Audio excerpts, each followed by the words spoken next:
अस्सलाम वालेकुम दोस्तों, आज से तकरीबन 110 बरस कबल टाइटैनिक नामी समुद्री जहाज नॉर्थ अटलांटिक ओशियन में 14 अप्रैल 1912 की रात 11:40 में आइस ब्रिज से टकराया और 2 घंटे 40 मिनट बाद मुकम्मल तौर पर समंदर में गर्क हो गया है।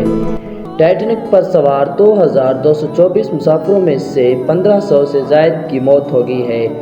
ये वो जहाज़ था जिसके बारे में ये दावा किया गया था कि ये कभी भी डूब नहीं सकता, और टाइटैनिक वो जहाज़ है जो अपना पहला सफ़र भी मुकम्मल न कर सका और ये समंदर में आइस ब्रिज से टकरा कर चंद ही लम्हों में गर्क हो गया है। और इसके मालिक ने यह दावा भी किया था कि इसको खुदा भी डुबा नहीं सकता है, और टाइटैनिक बनाने वाले कंपनी को इसकी मजबूती पर इतना यकीन था कि इसने लाइफ जैकेट्स और छोटी बोट को भी रखना मुनासिब न समझा। हत्ता कि टाइटैनिक के निचले हिस्से की दीवारों को मुकम्मल तौर पर तैयार नहीं किया गया था, लेकिन इनके वहम गुमान में भी नहीं था कि ऊपर वाले हिस्से में पानी भर जाए तो नीचे वाले हिस्सों में पानी जा सकता है। सवाल ये पैदा होता है कि इनकी कौन सी लापरवाही और वजूहात थी टाइटैनिक डूब गया। दोस्तों, आज की वीडियो में हम इन्हीं गलतियों का जिक्र करेंगे जिसकी वजह से टाइटैनिक डूब गया था। लिहाजा इस वीडियो को खुद भी देखें और दूसरों को भी ज़रूर दिखाएं, और वीडियो अच्छी लगी तो हमारी हौसला अफजाई ज़रूर करें।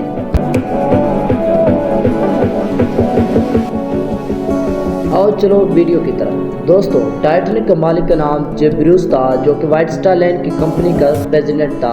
टाइटैनिक के असल मालिक व्हाइट स्टार लाइन कंपनी थी, जो कि 1845 में आयरलैंड में शुरू हुआ था। कंपनी ने 1850 में अटलांटिक ओशियन में जहाज़ें बनाना शुरू किया था, जो कि इनमें से एक टाइटैनिक जहाज़ था।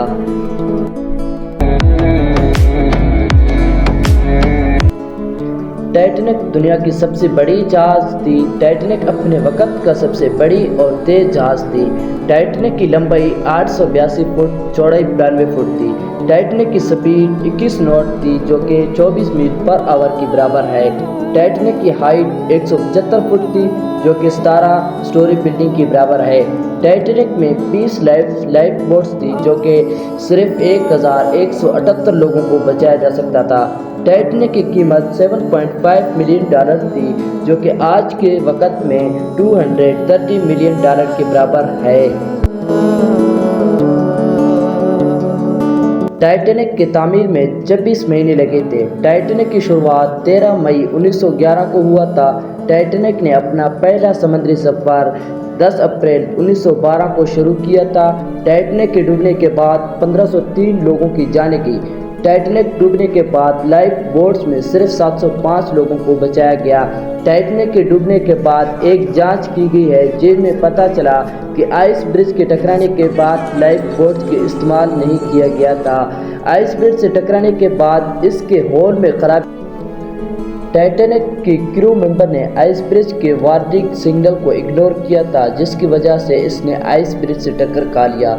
और टाइटैनिक डूबने के बाद जेफ ब्रूस और व्हाइट स्टार लाइन की कुछ गलतियां ये हैं जो मैं आपको बताने जा रहा हूँ। इसकी पहली गलती ये थी कि इसने टाइटैनिक को तेज़ स्पीड से चलाने का हुक्म दिया, जो कि आइस ब्रिज के इलाके में बहुत ख़तरनाक था।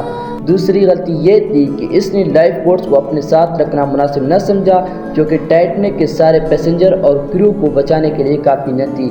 और तीसरी गलती ये थी कि बीकन्स की कमी थी। बीकन का मतलब होता है सिग्नल देना। टाइटैनिक में सिग्नल की कमी थी, जो कि इमरजेंसी सिचुएशन में सिग्नल भेजने के लिए काफ़ी न थी। टाइटैनिक पर टोटल 2224 लोग सफ़र कर रहे थे, जिसमें 1503 की डेथ हो गई, जिनमें फर्स्ट क्लास 330 मुसाफिर थे, जिनमें 123 की मौत हो गई। सेकंड क्लास 285 मुसाफिर थे, जिनमें 167 की मौत हो गई। थर्ड क्लास 705 मुसाफिर थे, जिनमें 536 की मौत हो गई। और ऑफिसर 62 थे, जिनमें 44 की मौत हो गई। और इंजीनियर 108 थे, जिनमें कोई भी सर्वाइव न कर सका। और ये लोग अलग अलग क्लासेस में सफ़र कर रहे थे। टाइटैनिक के डूबने के बाद 1503 लोगों की जान गई और सिर्फ 721 लोग बच गए। ये बहुत डरावना वाक़या था। दोस्तों, टाइटैनिक डूबने के बाद मुकामी लोगों की ज़िंदगी पर असर मुरतब हुए, जिससे कई ख़ानदानों ने अपने प्यारों को खो दिया, जिससे इन्हें जज्बाती सदमा और ज़िंदगी में बुरा असर पड़ा। اس کے علاوہ ٹائٹینک کو ڈوبنے سے ناممکن سمجھا جاتا تھا اور اس کے ڈوبنے سے شپنگ انڈسٹریز اور ٹریڈ اور اکانومک پر گہرا اثر پڑا، جس سے کئی مقامی لوگوں کی روزگار متاثر ہوئے اور جہازوں کی ڈیزائن اور تعمیر اور چلانے میں تبدیلیاں آئیں، جس سے سمندری کے انحصار کرنے والوں کی زندگی متاثر ہوئے۔ ٹائٹینک ڈوبنے سے سماجی اور ثقافتی اثرات مرتب ہوئے، جس سے سماجی ثقافتی اصولوں میں کافی تبدیلیاں آئیں۔ ٹائٹینک کا ملبہ 12,500 فٹ کی گہرائی پر نارتھ اٹلانٹک کے فرش پر پڑا ہوا ہے۔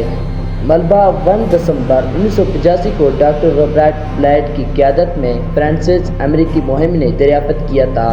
ملبہ کا میدان تقریباً 24 سے لے کر 4.8 کلومیٹر کے رقبے پر پھیلا ہوا ہے۔ اگر ہمارے چینل کو سبسکرائب نہیں کیا ہے تو ضرور سبسکرائب کریں تاکہ آپ کو آنے والے ویڈیو بر وقت مل جائیں۔